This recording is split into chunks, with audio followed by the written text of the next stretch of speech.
Olá, meus amigos e amigas que gostam do rádio, que gostam do som, que gostam da música, que gostam de conteúdo, principalmente. Hoje, nesta série Vozes do Brasil, dentro do projeto, eles ajudaram a escrever a história do rádio no Brasil. Eu vou trazer um grande companheiro, vocês vão se lembrar dele de várias fases do rádio e da televisão, porque ele é completo, e não bastaria ele ser completo, porque ele, além de trabalhar e fazer sucesso aqui no Brasil, ele extrapolou. Nós vamos saber tudo isso nessa conversa que vamos ter a partir de agora. Eu queria lembrar vocês que no canal do YouTube deste ser chamado Luiz Fernando Malhoca, que sou eu, preste atenção no sobrenome, que ele tem 2 Cs, você encontra toda a série e mais uma outra pancada, para não repetir a palavra série, de informações e projetos e gravações sempre voltados para essa grande e imorredoura paixão que é o rádio, que é centenário no Brasil, e por causa disso a gente vai aproveitar e vai falar sobre ele. Então, bem-vindo, Paulinho Leite. Opa! Como é que você está? Tudo bem, Luiz? Que prazer. Olha, a princípio eu fico muito feliz, porque nós estamos fazendo uma ponte, né? Brasil, Estados Unidos, o Paulinho está vivendo no exterior, em Washington, D.C., a capital dos Estados Unidos. Daqui a pouco ele conta um pouco mais desse outro lado. Mas eu queria, inicialmente, não só dar as boas-vindas, agradecer a sua paciência e o tempo, né, que você vai nos fornecer para contar as suas histórias, mas eu queria entender uma coisa que eu nunca perguntei a você, apesar de tantos anos de amizade. Como é que começou? Quando você foi inoculado pelo vírus da comunicação? Ixi, começou cedo, viu? Aliás, como acho que a maioria da gente que é desse meio, né? Eu sei que a sua história é bem semelhante. Começou ainda criança. O meu pai gostava muito de rádio e a gente ouvia muito rádio em casa, né? E meu pai não só gostava de ouvir rádio, como ele gostava dos aparelhos, toda hora comprava aparelhos, e eu sempre tive um radinho perto de mim, ouvindo o dia inteiro. Naquele tempo a gente ouvia muito, quando eu era criança, tinha muito Rádio Bandeirantes, Rádio Tupi, basicamente, e meu pai, eu me lembro que ele gostava muito de ouvir a Eldorado, ele não dormia sem ouvir o jornal da Eldorado, né? Então tudo isso foi criando aquele gosto pelo rádio que começou a me pegar. Gozado que, apesar de ser um ouvinte assim, assíduo todo dia, eu não, naquele momento, não imaginava um dia trabalhar em rádio, sabe? Eu ainda não tinha pensado que eu podia. Quando eu cresci um pouco mais, o meu pai, como gostava dessas coisas de eletrônica, de novidade e tal, ele sempre, desde que eu era pequeno, ele tinha gravadores, né? Gravador de som, e que não era uma coisa tão comum ainda naquela época. E eu comecei a aprender a mexer nesses bichinhos e comecei a gravar coisas, né? Comecei a me encantar com o microfone, e eu lia em revistas, em coisas, como é que fazia aqueles efeitos sonoros, né? Que você amassando papel celofane, você fazia o incêndio, que fazendo isso e aquilo, você ia criando sons, e eu comecei a experimentar muito com isso, a mexer muito com isso, e foi aí que veio essa paixão um pouco pelo microfone, mas ainda não encarava isso como sendo uma coisa tão profissional. Quando eu cheguei na puberdade, ou no teenager, né, como se fala, eu comecei aí desabrochou de vez a paixão que eu tinha pela música, né? Comecei a tocar violão, comecei a tomar umas aulas de violão, comecei a me interessar mais e mais por música, comecei a até tocar em conjuntinhos, né? Que a gente formava aquelas pequenas bandas com os amigos da escola e tal. E aí a coisa começou a tomar um rumo diferente, porque como eu gostava muito de música, eu comecei a me ligar em discos, comecei a me ligar mais no rádio, como a parte musical, né? Antes ainda de que existissem as rádios jovens, né, em São Paulo, eu ouvia muito outras rádios que tinham naquele tempo programas diversos, né? E eu me lembro muito bem que havia programas, poucos naquele tempo ainda, anos 60, né, que traziam música dos Beatles, traziam música da chamada invasão britânica, aqueles conjuntos todos daquela época, e eu comecei a me ligar cada vez mais nisso, a acompanhar e a ler revistas. Eu, desde pequeno, desde molequinho, eu comecei a aprender inglês praticamente por mim mesmo, porque eu gostava muito do inglês.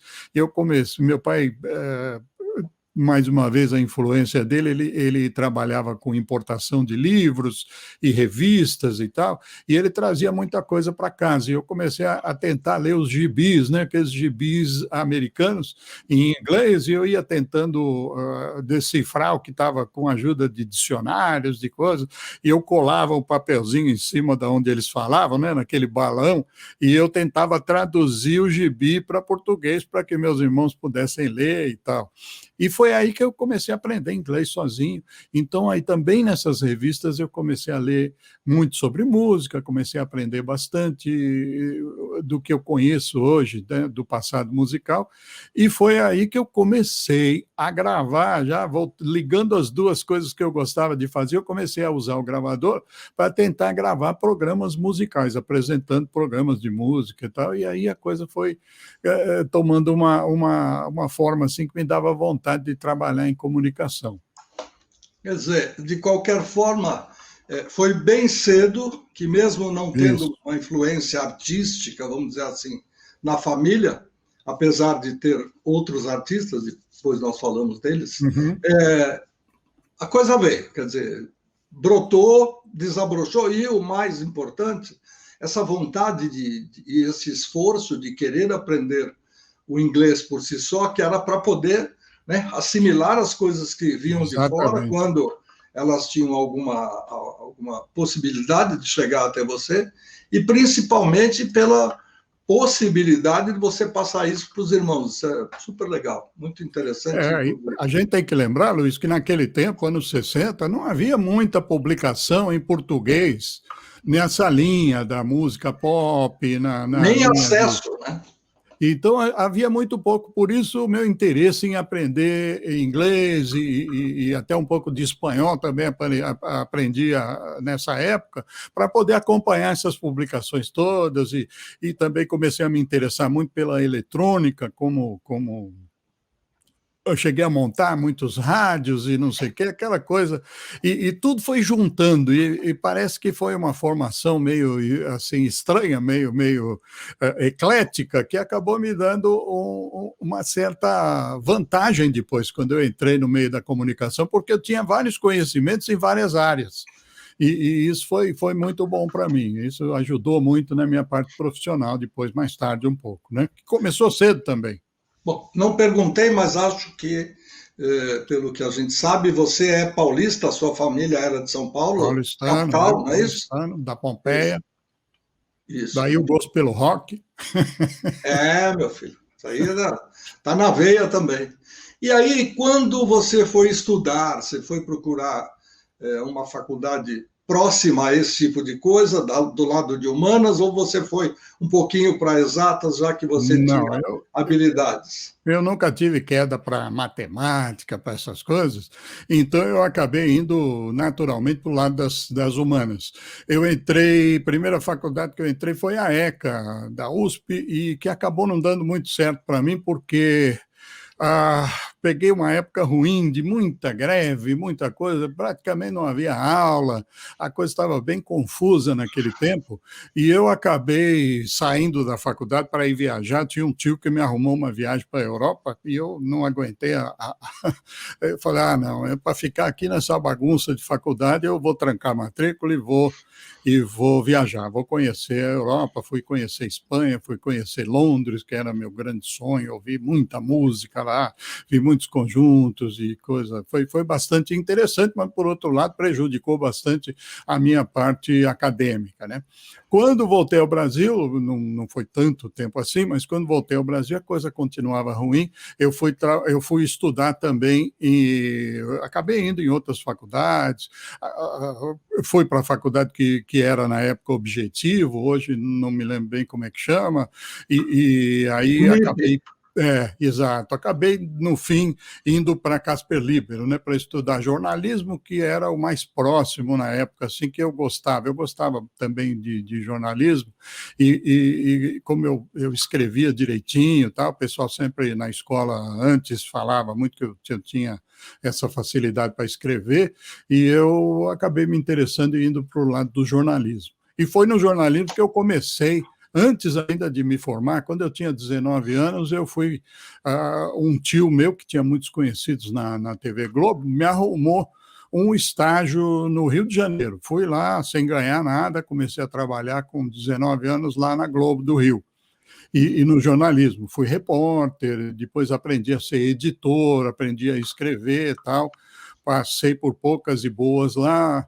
Eu acabei me tornando editor do Globo em 2 Minutos, que havia durante a tarde, na época era um programete jornalístico que eu escrevia, e conheci bastante gente interessante, e dali eu vim para São Paulo trabalhar na Globo ainda. Comecei a trabalhar na TV Globo fazendo edição do jornal Hoje, na época. E são essas coincidências interessantes. Foi isso que acabou me levando ao rádio, porque eu até então gostava muito de rádio, e era um sonho meio secreto que eu tinha de trabalhar no rádio. Como eu não tinha aquela voz, né? Na época o rádio era feito por vozeirões, tal, como alguns dos que eu tanto gostava, né, que eu ouvia muito, antes ainda, como eu falei, da Excelsior e da Difusora fazerem o Rádio Jovem em São Paulo, havia outros programas isolados. Eu gostava muito, por exemplo, do programa do Jorge Elau. Ele tinha um programa na Excelsior à noite que eu não perdia de jeito nenhum, porque ele tocava músicas sensacionais. Eu gostava muito daquele programa dele, me influenciou bastante. Mas, como eu falei, eu não tinha aquele vozeirão de locutor, que na época ainda era meio necessário, e eu tinha esse sonho, quem sabe, de um dia ir para o rádio. E trabalhando no jornal Hoje, na época era apresentado pelo Ferreira Martins, que eu conheci e se tornou uma pessoa muito legal comigo durante toda a vida profissional, e conheci uma série de outras pessoas que estavam trabalhando ali, inclusive, depois que o Ferreira Martins saiu, o Sérgio Roberto Ribeiro, que muita gente vai lembrar, mais até por causa do Globo Rural, que ele fez por muitos anos. E o Sérgio, e depois, mais tarde, conheci também o Fábio Pérez e outras pessoas muito desse ramo, né, começaram a me ajudar. O Sérgio arrumou um programa na própria Rádio Excelsior, que era ligada à Globo, onde a gente começou a fazer uma história do rock. Era A Vida é um Rock, chamava o nome havia uma música, Life is a Rock, na época, e a gente fez esse A Vida é um Rock, onde a gente contava a história de várias pessoas importantes no rock. Era um programinha que ia uma vez por semana, à noite, na Excelsior, onde eu ainda não falava, eu só escrevia, produzia junto com o Sérgio narrava, quem trabalhava na técnica era o nosso grande Braguinha, e a gente fez esse programa por algum tempo. Esse programa virou depois outros nomes, e a gente entrevistou artistas que vinham ao Brasil, né, como Bill Haley e os seus Cometas. Eu consegui uma entrevista exclusiva com o Bill Haley, depois teve o Rick Wakeman e várias outras pessoas assim, da época, dos anos 70, que iam ao Brasil, e a gente conseguia fazer entrevistas. Foi uma coisa que começou a me dar muita vontade de ficar de vez no rádio. Eu gostava da televisão, mas o rádio me pegou de uma forma que ficava louco, mas não conseguia nada. Infelizmente, nos anos 70 foi bem difícil para mim. Acabei ficando na TV até receber um convite para ser diretor, acredite se quiser, diretor de jornalismo da Rádio Novo Mundo, que depois virou Rádio... Vamos chegar aí, espera só um pouquinho, eu quero às vezes dar uma explicação, ou até para o meu entendimento e de todos os que estão acompanhando a nossa conversa. Quando você falou de Jorge Elau, no programa noturno da Excelsior, seria A Noite a Ceasa? Olha, você sabe que eu não me lembro. É por volta de 1967, porque eu me lembro que ele tocava muito Jefferson Airplane, Somebody to Love, ele tocava músicas super interessantes, e a Isso, característica do programa é que o fundo musical era sempre músicas do Duane Eddy, que era um guitarrista muito famoso nos anos 60, e isso marcava aquele programa dele de uma forma super legal. talvez seja exatamente esse programa que durou muitos anos e que levava todo mundo. A gente já gostava de sopa de cebola no Ceasa, mas o sabor que o programa levava para a gente conversando, É e bem aquela coisa provável. muito gostosa e tal, fez muita gente se lembrar. Há pouco tempo nós fizemos uma série contando histórias da Rádio Excelsior, e muitos dos espectadores perguntavam: poxa, lembra daquele programa A, B e C? E muitos É, deles falavam. é. Outra coisa que eu queria relembrar, e acho que é bom para os jovens que sempre têm dúvidas se devem ou não, até porque hoje, com a facilidade que nós temos da internet, se o Paulinho Leite não tivesse o inglês que ele começou a garimpar sozinho lá, desde jovem, desde muito novo, seria difícil ele entrevistar esses artistas todos.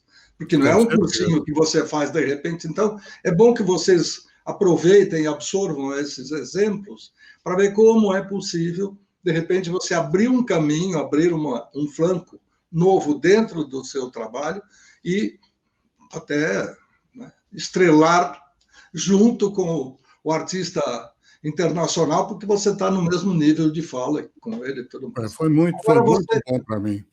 então, você estava falando da Rádio Novo Mundo quando eu interrompi. Prossiga. Então, pensa bem que loucura. O Paulo Mário Mansur, que era diretor da TV Globo de jornalismo em São Paulo, saiu da Globo por vários motivos, e uma das coisas que ele acabou indo fazer foi tentar implantar uma programação diferente nessa Rádio Novo Mundo, que depois virou Rádio Capital. Ah, eu acabei sendo convidado por ele, né? Ele falou: vem para cá que eu quero que você seja chefe do jornalismo, né? Falei: Uau. nossa senhora, eu era moleque ainda, foi que chefe de jornalismo, mas aí no fim era chefe de mim mesmo, porque só tinha um lá, que era eu mesmo. Então, na verdade, não tinha nada de chefe, né? Foi mais para me convencer a ir para lá. Eu saí da Globo, que eu já estava um pouco cansado de trabalhar no jornalismo diário de televisão, que é uma coisa bastante cansativa, e acabei indo para mim, achando que era meu primeiro grande passo no rádio. Mas não funcionou muito bem, o Mansur não durou muito tempo lá, acabou indo embora, a rádio foi vendida, né, para o grupo que depois fez a Rádio Capital, e eu acabei ficando na rua, né, na rua da amargura, como se dizia. E aí foi quando eu passei um bom tempo tocando música. O meu irmão, que todo mundo deve lembrar, que era o Serginho Leite, que era 2 anos mais novo que eu, ele sempre foi músico, sempre tocou e tal, e ele, nessa época que eu estava desempregado, ele me convidou para tocar contrabaixo, que eu tocava um pouco de contrabaixo, com o Odair Cabeça de Poeta e o grupo Capote. Quem sabe vai se lembrar disso, né? E eu fui tocar contrabaixo para eles por um tempinho, a gente fez algumas excursões aí pelo interior de São Paulo e fez shows, mas não era uma vida para mim, na verdade. Mas eu fiquei por um tempo, foi legal, ganhei algum dinheiro e me entretive nesse meio, conheci mais algumas pessoas desse meio artístico, de gravadoras, coisas que sempre no fim vão acabar sendo interessantes para você. E acabei voltando para a rádio não, para a TV Globo, mas já não para trabalhar no jornalismo, eu fui trabalhar na área de promoções. E eu trabalhava ao lado do grande Carlito Maia. Quem conhece a história aí de São Paulo, das comunicações, sabe quem foi o Carlito, uma pessoa sensacional, um publicitário que, entre outras coisas, criou a Jovem Guarda, né? Foi onde lançaram o Roberto Carlos e tanta gente. E eu fui trabalhar com ele e tal, e aquelas coincidências da vida da gente. Quando eu estava trabalhando com ele ali, a gente primeiro ficava ali perto da TV Globo, na Praça Marechal Deodoro, a gente tinha um escritório que era ali na Angélica, mas depois a gente mudou, o escritório dele mudou lá para Doc Lobo, pertinho do rodeio, quase em frente ao rodeio. E aí vem a coincidência. Um dia eu estava lá e de manhã o Carlito me chamou e falou: poxa, eu acho que você está perdendo seu tempo aqui, você poderia estar fazendo coisas muito melhores do que está sendo meu assistente aqui e tal. Eu não vejo grande futuro nessa história aqui. e eu acho que você devia ir para publicidade ou para alguma outra coisa, eu vou tentar arrumar algo aí para você, vou tentar marcar umas entrevistas para você em agências, que ele tinha muito conhecimento, né, na área. E eu fiquei meio assim chateado, né? Porque, por um lado, ele tinha razão, eu deveria realmente estar procurando coisas melhores, mas, ao mesmo tempo, eu ficava chateado de sair de lá. Nesse dia que eu estava meio cabisbaixo, tal, passei o resto do dia meio assim. Na hora do almoço, um pouco depois, assim, no começo da tarde, entra ali o escritório, na verdade, era tipo uma loja, assim, que antes era uma galeria de arte e tinha uma porta ali que já dava para a rua e ali eu já ficava, né? Abre a porta e entra o Paulo Mário Mansur, que tinha me levado da Globo para a Rádio Novo Mundo, e ele entra e fala, olha, é o seguinte, eu acabei de assumir o jornalismo da TV Bandeirantes e eu quero que você vá lá trabalhar comigo. Opa, quer dizer, mal fui mandado embora de um aqui, eu já tenho outro, né? Tá, fiquei todo feliz. Falei, não, tudo bem, amanhã então eu dou um jeito, passo lá, a gente conversa. E nisso, quando eu já estava quase indo embora, fim da tarde, abre a porta de novo e entra o Sérgio Roberto Ribeiro, aquele com quem eu fazia os programas na Excelsior, e falou, não vai para casa não, porque a gente vai agora ali para Paulista, que a gente vai para a Rádio Cidade. A Rádio Cidade está vindo para São Paulo, e eu conheço o Carlos Tausen, eu sei que ele está procurando gente, e eu acho que você vai se encaixar legal nessa rádio. Vamos lá que a gente vai conversar com ele, fazer um teste. E lá fui eu. No mesmo dia, fui contratado para a TV Bandeirantes, na área de jornalismo, e fui fazer teste na Rádio Cidade, que, nossa, para mim era uma coisa fantástica, porque eu conhecia muito, eu tenho parentes no Rio de Janeiro, ia muito para o Rio, e a Rádio Cidade do Rio era uma paixão quase para mim, porque eu achava aquilo maravilhoso, um tipo de rádio totalmente diferente, e eu fiquei, nossa, encantado. Falei, vamos lá, não, vamos correndo, fomos para Paulista fazer teste com o Carlos Tausen. Nós estamos falando de 1979? 1979, fim de 1979. Ok. Só para facilitar a gente se entender na chamada linha do tempo, como hoje. Exatamente. E cuidado que eu falo demais, Luiz. Não, não é esse o problema. É que você daqui a pouco chega ao fim do programa e eu tenho um montão de coisa que eu ainda quero perguntar. Vamos ir. Me interrompe, por favor. Não, sem problema. O que eu quero saber agora é o seguinte. Você entrando na TV Bandeirantes, não tem nada a ver, apesar da Bandeirantes ter emissoras de rádio, você vai trabalhar na televisão, é uma coisa, e a outra empresa é só rádio, não tem nenhuma possibilidade de uma coisa atrapalhar a outra. Como é que você dividiu o seu tempo, já que você estaria livre, saindo ali do Carlito Maia, que é realmente uma pessoa genial, aliás, são abençoados você, o Lélio Marcos Teixeira, que já participou com a gente também, e outras que trabalharam com o Carlito, porque o que você pudesse absorver no dia inteiro, você ficasse próximo, só respirando o mesmo ar já era bom. Com certeza. O cara era genial. Bom, como é que você administrou o seu tempo em 2 lugares e o que aconteceu na Rádio Cidade? Então, o que aconteceu? Vamos voltar ao teste da Rádio Cidade. Cheguei lá no famoso edifício Eluma, ali na Paulista, em frente à Fiesp, e fomos falar com o Carlos Tausen, me recebeu muito bem. Ele trabalhava, o Sérgio Roberto tinha trabalhado com ele na Transamérica, onde ele passou brevemente e tal. E aí ele me contou um pouco da rádio, o que ele queria fazer e tal, a gente conversou um pouquinho, e não tinha nem muito como gravar teste, porque ele não tinha nem preparado. Ele falou, bom, eu nem comecei, na verdade, a fazer testes, né? Vamos aqui na salinha, tinha uma salinha toda bagunçada, cheia de equipamentos, a rádio estava sendo montada ainda, né? Aí ele achou lá um gravador, achou um microfone, pegou alguns papéis que eram do Jornal do Brasil, que acho que ele tinha também alguma coisa da Rádio Cidade do Rio, e ele falou, bom, então vamos fazer o seguinte, fala seu nome, grava aí, eu quero que você leia algumas notícias, e eu quero que você fale aqui algumas músicas, conte um pouco disso e tal. E aí tinha uma ficha imensa para preencher, contando quem você era, o que você fazia, o que você gostava, o que você não gostava, que tipo de experiência profissional você tinha, e eu fui pondo tudo lá. Falei, eu sou músico, eu sou jornalista, eu sou isso, sou aquilo, mexo com um pouco com eletrônica, mexo com isso, com aquilo, e coloquei um monte de coisa, né? Ele ficou olhando, falei, mas é cada figura que aparece aqui. E aí gravei, ele gostou, porque sabe, o Townsend era meio americano, né? Então ele gostou muito de saber que eu falava inglês quase que fluentemente e que tinha uma boa pronúncia dos artistas, tudo, que ele gostava bastante disso. Achou que eu li direitinho as notícias, tá? Embora naquela época eu ainda não tivesse muita cancha nessa coisa, né? Eu quando muito, trabalhava de repórter na TV Globo, mas era bem diferente. A reportagem que você faz no meio da rua é uma coisa bem diferente do que você fala no rádio. Mas, de qualquer maneira, acho que foi bom o suficiente, porque eu também fui o primeiro que ele chamou, quando ele começou a montar a equipe, eu fui o primeiro que ele ligou, falou, não, vem para cá que você vai fazer parte da equipe da Rádio Cidade. E eu fui para fazer de manhã.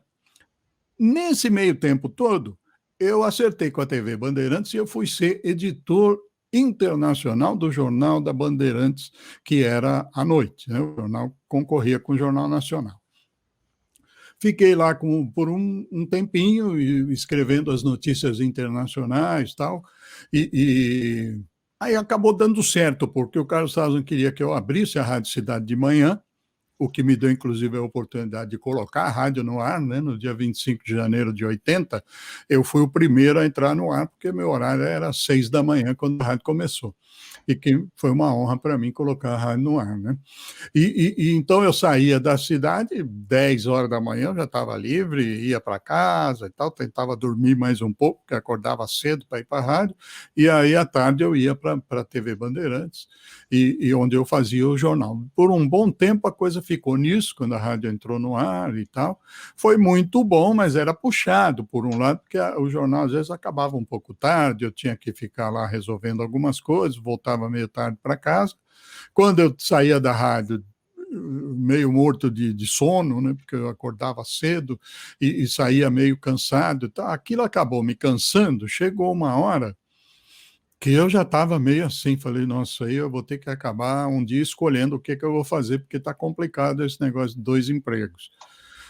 A vida acabou meio que decidindo por mim, porque eu estava esperando minha primeira filha, estava para nascer minha primeira filha, e sabe como é? A gente quer ter a família bem sustentada e tudo, a gente quer ganhar.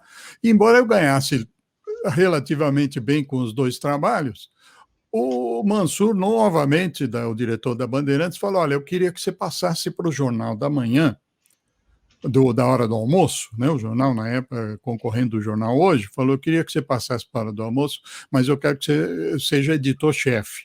E isso representava um dinheiro razoavelmente bom para mim.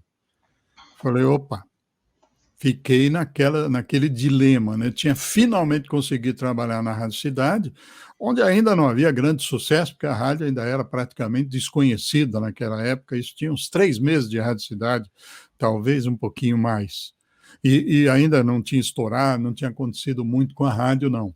E eu, com aquele cansaço todo, falei, quer saber, esse dinheiro me vem muito bem. Era muito dinheiro realmente na época para mim. Falei, bom, então eu vou ficar na Bandeirantes, vou para o Jornal da Manhã. Dava certo, porque minha mulher, na época, minha ex-mulher, fazia residência médica ali ao lado da Bandeirantes, a gente ia junto de manhã, facilitou minha vida bastante, e eu não tinha que acordar tão cedo quanto para entrar às 6 horas na rádio, né? Então foi aí que eu acabei largando a Rádio Cidade com muita dor no coração, e porque o Carlinhos Townsend não queria, de qualquer forma, me passar para outro horário. Poderia haver essa possibilidade, mas ele falou, não, você é ideal para trabalhar na parte da manhã, o horário... E aí foi. E aí eu fiquei só na TV de novo.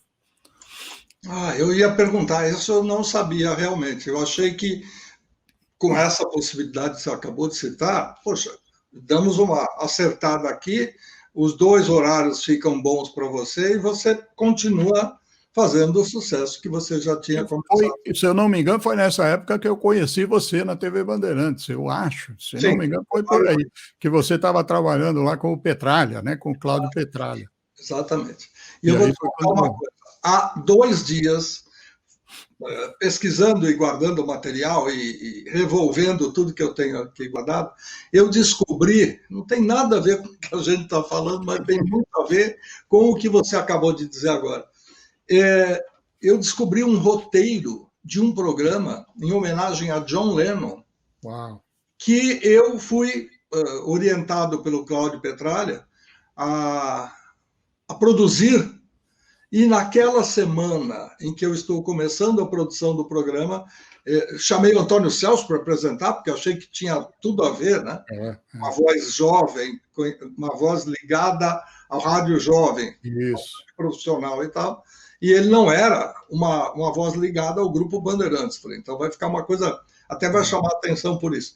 Naquela semana, eu sou convocado, mas assim, de ontem para antes de ontem, nós estamos aqui em Recife, na universidade, vamos ter uma banca examinadora para doutorado e nós vamos precisar da sua presença aqui. Houve um probleminha que um dos nossos diretores e professores foi banido da banca examinadora e você tem que vir para cá. E eu não tinha editado o programa.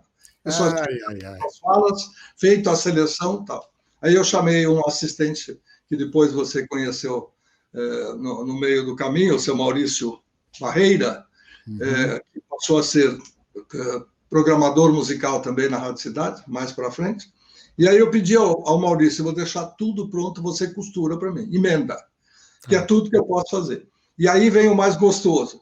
Eu chego em Recife, na Avenida Boa Viagem, tradicional, à noite, cansado, com uma maletinha de nada, porque era ir lá fazer a participação e voltar em seguida para trabalhar, normal. Claro, e aí, enquanto eu estou fazendo a minha ficha, eu ouço no fundo um som meio que conhecido, músicas e tal. Como era o aniversário, a comemoração ou a homenagem à partida do John Lennon, falei, isso é normal.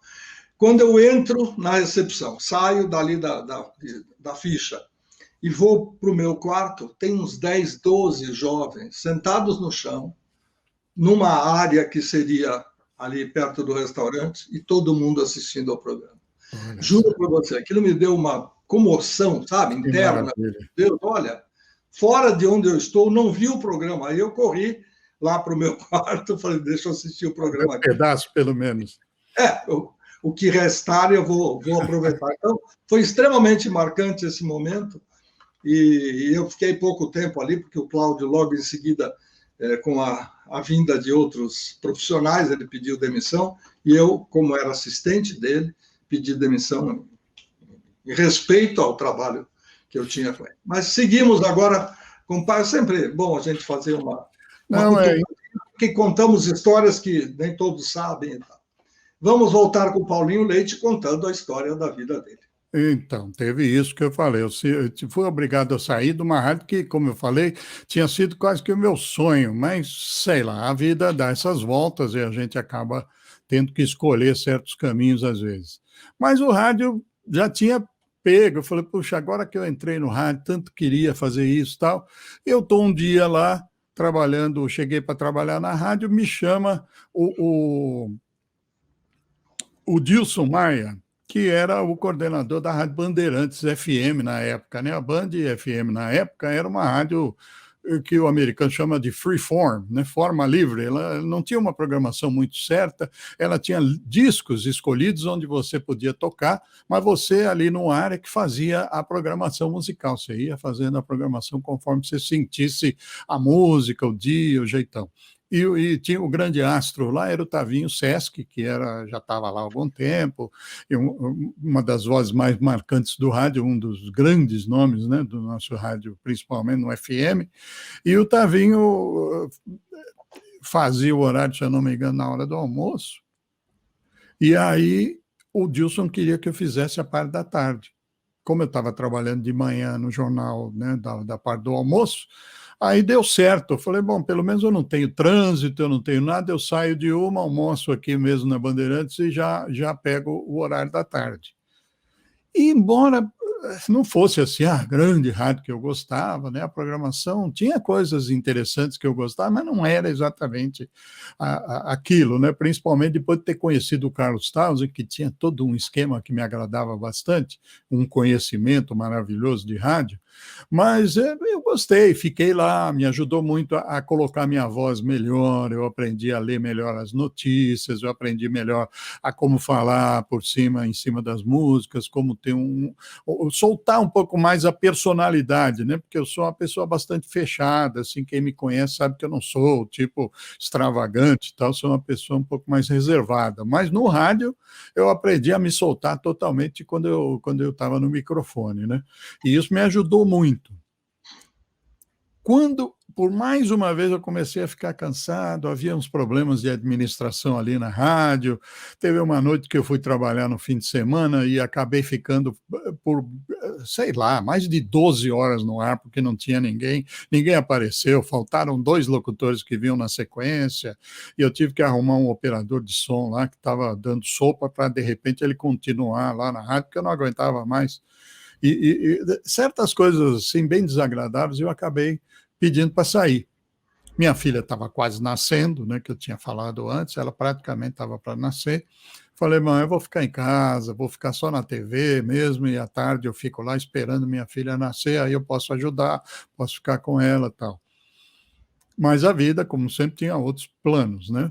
No mesmo dia que eu saí da rádio da Bandeirantes, eu estou em casa, e chega meu cunhado, que naquela época a gente não tinha telefone, né? Você comprava o telefone, levava não sei quantos anos para instalar o telefone, eu ainda não tinha telefone em casa. E aí meu cunhado tinha o telefone lá da minha sogra, que eu usava para determinadas coisas, e ele chegou e falou, olha, vamos lá em casa que o Carlos Townsend está louco para falar com você, já ligou não sei quantas vezes, deixou recado e tal, quer que você fale com ele. Lá fui eu de novo. Assim que eu liguei, ele falou: vem para cá imediatamente. Lá fui eu para a Avenida Paulista. E o Carlos falou: não, veja, aconteceu aqui, não sei o quê, saiu o Edmir Rabelo, que era quem fazia a parte da tarde, o horário da tarde, das 2 às 6. E aquilo me surpreendeu um pouco, foi uma coisa meio inesperada, realmente. Gostava muito do Edmir, inclusive. E de repente veio aquela história, não, eu quero que você venha para amanhã de novo, fazer aqui de manhã, e à tarde eu vou colocar não sei quem que ele queria colocar à tarde. Falei, não, assim não vai dar, a gente já teve essa conversa antes, eu estou no Jornal da Bandeirantes, não vou largar, porque é mais que o dobro do salário aqui da rádio, eu não tenho como, esquece. Se você quiser, eu acho que eu tenho toda a condição de fazer o horário da tarde. A gente pode, aí a gente tem conversa, né? Porque eu gosto muito da rádio, eu acho que a rádio vai estourar e eu gosto muito. Se você me der o horário da tarde, eu dou um jeito. Agora, o horário da manhã pode esquecer. Aí ele pensou, né? Falou, bom, vamos fazer o seguinte, vamos testar por 1 mês. Se eu achar que tá dando certo, a gente continua, senão a gente vai cada um para um lado. Eu falei, tá bom. Eu vou provar para ele nesse mês que a coisa vai dar certo. E não deu outra, né? Quando eu entrei, eu ainda tive a sorte que quem trabalhava no jornalismo da Rádio Cidade durante o período da tarde era o Luiz Henrique Romagnoli, nosso amigo comum, e outro cara genial dentro do rádio, com quem eu criei uma parceria dentro da Rádio Cidade que foi fantástica, né? Aí a gente começou a fazer humor, começou a fazer uma série de coisas diferentes e acabou estourando. O horário da tarde criou toda uma característica diferente e o Carlos Townsend não podia estar mais feliz. E lá fui eu de novo, né, para minha vidinha louca de trabalhar na Bandeirantes, sair correndo, pegar aquela Avenida 9 de Julho e tentar chegar na Rádio Cidade. Não era fácil, mas deu certo por um bom tempo.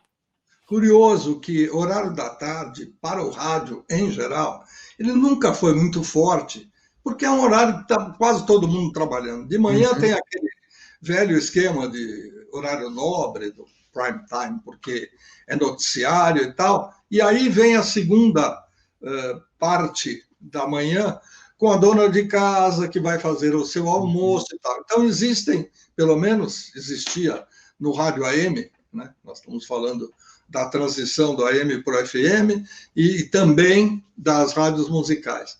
era muito comum que no AM existisse o noticiário forte, o chamado, não é hard news só, porque é o horário importante de informação, Uhum. todo mundo queria ir para o trabalho, para fazer alguma coisa na vida, até para estudar, ouvindo as notícias. E à tarde era um horário morno, não tinha muita gente disponível para ouvir. E então isso já é um case, porque de repente começa a montar para a Rádio Cidade, que já é um novo esquema do FM de São Paulo, com uma coisa diferente que não tinha lá no Rio de Janeiro. Isso. Agora, a veia humorística desse rapaz que se auto-intitula sóbrio, sério, tímido, como é que apareceu? Já existia ou ela precisou daquele curto-circuito do Roma? Mais ou menos. Não, sempre existiu, sempre assim em casa, com a família, eu sempre fui ligado nessas coisas de fazer humor, de fazer graça, mas o forte nessa área era o Serginho, tanto que depois o Serginho Leite virou um humorista bastante conhecido e tal. Mas a gente tinha aquele esquema que você vê em alguns filmes, às vezes, que a gente fazia showzinho para a família, né? Eu e ele, a gente pegava os violões e ficava tocando, cantando músicas engraçadas, e a gente cantava aquelas músicas do Ari Toledo, de outras pessoas que faziam essas coisas assim mais para o lado do humor, e a gente sempre teve esse lado. Dentro de casa a gente sempre brincava muito. O meu pai tinha um humor assim muito sardônico, né? Muito assim, um humor muito assim, até meio agressivo às vezes, que a gente absorveu também um pouco, a gente fazia muita graça, muita ironia. Então tinha isso, mas era uma coisa meio só para os amigos, né? Só para a família e para os amigos, o pessoal que era mais chegado. Ninguém sabia muito, nem podia imaginar quase, como o Carlos Taz não tinha ideia que a gente fosse fazer aquilo, porque para ele era uma novidade que eu, de repente, começasse a fazer coisas engraçadas. Mas junto à química com o Luiz Henrique Romagnoli foi uma coisa muito sensacional, e mais tarde aconteceu também com o Serginho, que eles viraram ainda parceiros. Eu acabei abrindo mão da parceria com o Roma, de certa forma, para passar isso para o meu irmão, quando a gente foi já numa segunda etapa, né, que depois que a Rádio Cidade estourou para valer, e eu tenho orgulho de dizer, não é para me gabar não, mas estourou no meu horário. O meu horário foi que puxou a rádio para cima, porque a gente foi a primeiro lugar em São Paulo, primeiro no horário da tarde. Por algum tempo a gente era primeiro lugar só em São Paulo, só das 2 às 6. Aí isso começou a espalhar, como acontece sempre no rádio, começou a espalhar para os outros horários, a ponto de chegar uma época em que eu era o cara que fazia os cálculos do Ibope naquela época, porque era o único que entendia aqueles números que chegavam, e ninguém entendia muito bem, além de ver quem estava em primeiro, segundo, terceiro, isso é fácil.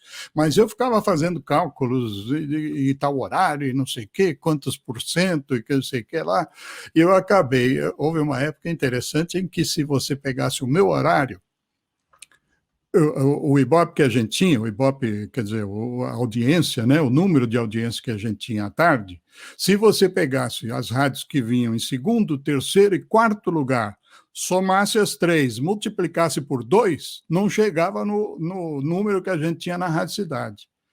Você vê que era uma coisa assim fantástica. O departamento de mídia que muitas empresas passaram a ter depois era em cima do Paulinho, ou seja, a interpretação daqueles números que só quem é do ramo mesmo é que consegue entender o que aquilo representa, o que ele significa. Uhum. Foi isso aí que ajudou o Carlinhos a entender também o que estava acontecendo.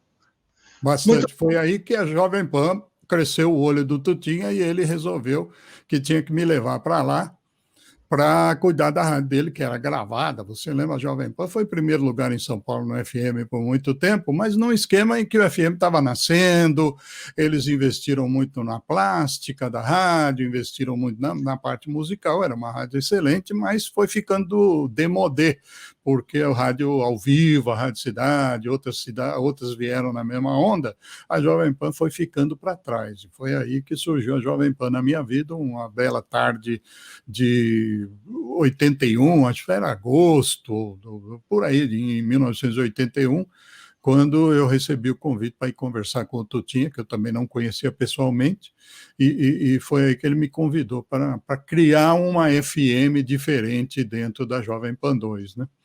E eu acabei aceitando o desafio, depois de várias idas e vindas, vai para o Rio de Janeiro conversar com o Jornal do Brasil, para ver se tinha algum jeito de me segurarem lá, porque eu também queria ganhar mais, né?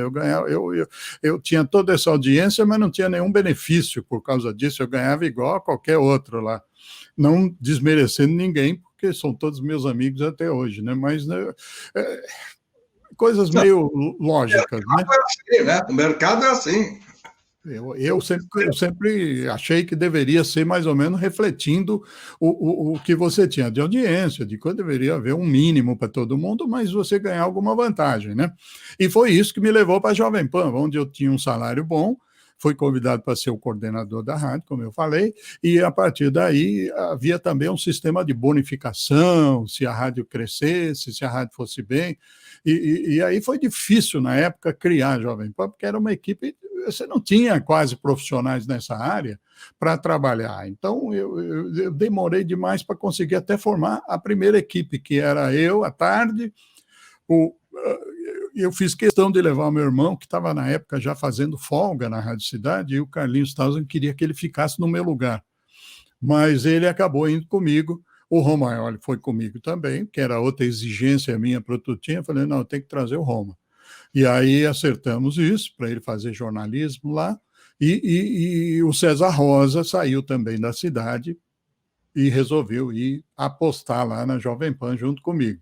Só que faltava pelo menos um, né, para ficar no dia das 7 até a meia-noite, assim, tirando 1 hora para a Voz do Brasil, você tinha que ter pelo menos 4 pessoas.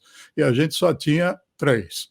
Aí foi uma briga para arrumar mais alguém, chamamos 1 milhão de pessoas, mas ninguém acreditava muito, quem estava empregado não queria sair, não havia muita gente nessa onda que soubesse operar a rádio, inclusive, porque a Rádio Cidade trouxe essa novidade do locutor operador, né?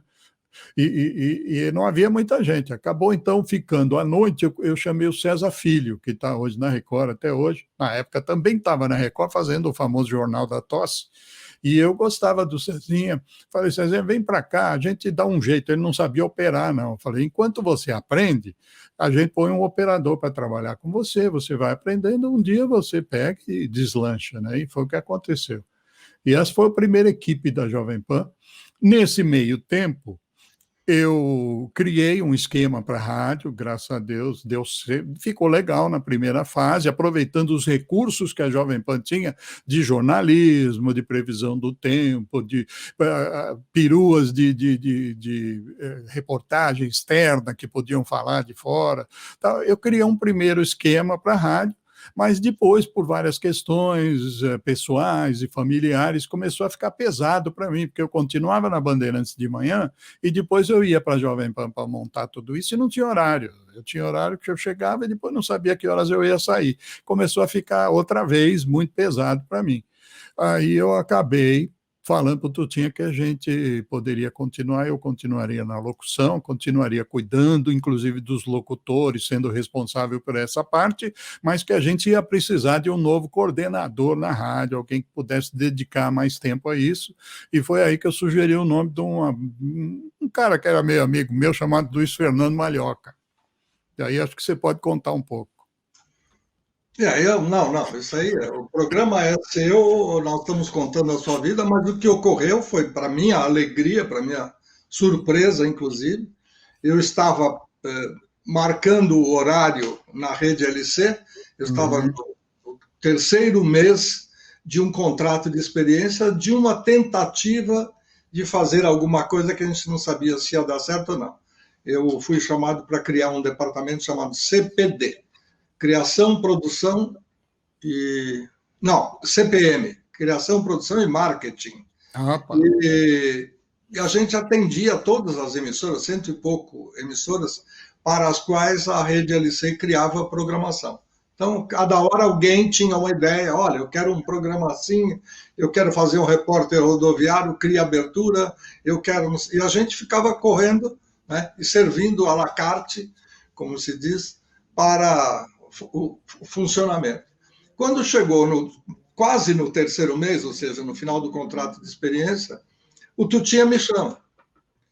E aí, vem cá, sobe aqui, quero conversar com você. Eu falei, nossa, que loucura. Eu sei que o Tutinha existe, porque eu estava na difusora, o entrevistei num festival de música da TV Tupi, o último, inclusive, e ele estava lá assistindo. E aí ele não queria falar, e eu botei ele à força, falei, será que ele quer descontar alguma coisa? E aí eu fui. Quando eu fui, ele falou, olha, eu não sei onde é que você está, o que você está fazendo, não está, mas eu sempre gostei do trabalho seu na difusora e tal, eu queria que você viesse aqui para coordenar. Ah, podemos ver. Aí, quando eu ia falar com o Carlão, ele falou, sorte sua, porque o departamento está caro. O departamento caro tinha 3 pessoas. O Luiz Fernando, já citado, o Lélio Márcio Teixeira, que ajudava na criação, e a Celina Silva, filha do tradicional DJ, disc jockey dos tempos antigos, o Walter Silva, criador de tantos festivais e tal, que me ajudava no jornalismo. Ela era chefe do departamento de jornalismo, que, como você já disse antes, só tinha ela. Então, aquele jogo que, né? E aí o departamento estava caro e não estava se pagando. Então, tudo você resolve. É o rádio brasileiro, né? Aí eu subi de novo, falei para o Totinho, ó, dá para fechar. E aí eu me transferi para lá. Vocês estrearam a rádio no dia 25 de setembro de 1981, dia do rádio, em homenagem ao nosso querido e centenário veículo, e eu entrei lá no dia 12 de outubro, dia do descobrimento da América, e para mim, do descortínio da Jovem Pan 2, o FM mais vivo de São Paulo. Exato, o slogan que eu, aliás, criei, como todos os outros que vieram depois. Eu quero depois conversar muito, eu acho que não vamos conseguir esgotar todo a sua história. Do jeito que eu falo, é difícil. Num programa só de 1 hora. Eu acho que nós vamos ter que voltar a conversar um outro dia para contar outras coisas. Porque está mais um pouquinho, a gente já está fechando o programa. Faltam 6 minutos para encerrar a nossa primeira hora e tem muita coisa ainda que eu quero saber. Imagina os demais que estão do outro lado. Mas aí, nesse pequeno resumo, vamos chegar um pouquinho mais para a Jovem Pan, porque tem muita coisa para contar. Nossa, Jovem Pan foi uma experiência, eu sei de coisas que aconteceram, não me lembro de outras, e você, até por causa dos horários, né, que eram diferentes, e você tem uma série de outras coisas que você viu acontecer antes de eu ir para lá e depois e tal. Então, vamos um pouquinho mais, vamos falar dessa história da Jovem Pan. Acho que vale a pena a gente esgotar o tema nos próximos minutos.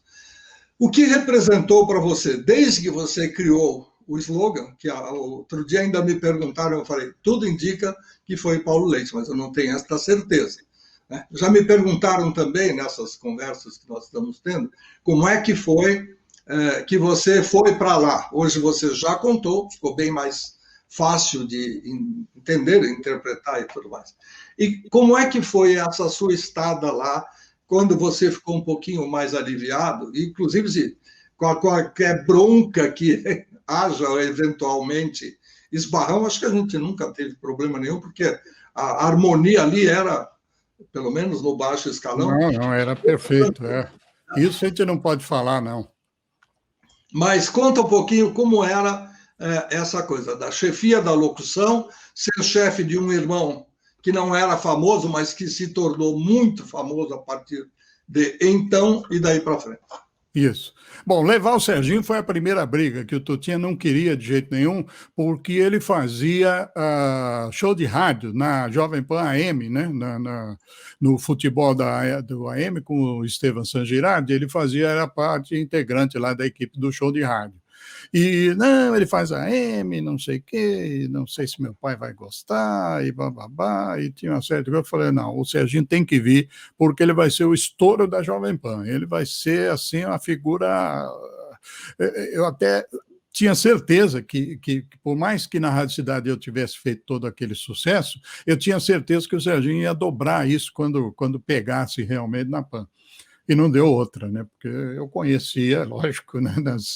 Ele nasceu 2 anos depois de mim, e eu conheci desde então. Então, eu sabia do potencial que ele tinha, né? Também para estourar numa linha um pouco diferente da minha, mais engraçada. Ele fazia as imitações, que eu nunca fui muito de fazer, e aí eu tinha certeza que ia acontecer isso. Ainda estava no jornal da Bandeirantes de manhã, era complicado para mim, mas aí o Tutinha falou, não, eu queria que você saísse do jornal, eu dou um jeito aqui, te dou um bônus maior, a gente vê como é que faz, mas eu não quero que você fique nessa divisão toda, e realmente saí, acabei saindo, indiquei o César Filho, que de novo para ser o meu substituto lá no jornal, porque naquela época eu estava apresentando já o jornal da Bandeirantes, lá da hora do almoço. Eu não só era editor-chefe, como apresentava o jornal. Então, o César Filho foi e tal, e eu fiquei na PAN. E foi uma época fantástica, porque a gente tinha uma criatividade no ar. Você se lembra disso? Você participava ali do nossas reuniõezinhas informais ali no 14º andar, era uma coisa de maluco. A criatividade que havia naquela rádio, no ar, assim, era uma coisa louca, né? Porque tu tinha um cara super criativo. Você, com o seu talento todo, o Luiz Henrique Romagnoli com aquela cabeça fantástica, o Serginho com as ideias dele também, eu ali tentando coordenar e dar uma certa ordem a tudo isso e tal, mais os outros locutores que entravam e saíam e tal. Foi uma época de uma criatividade fantástica, tanto que a rádio, quando pegou, levou 1 ano para bater a Rádio Cidade.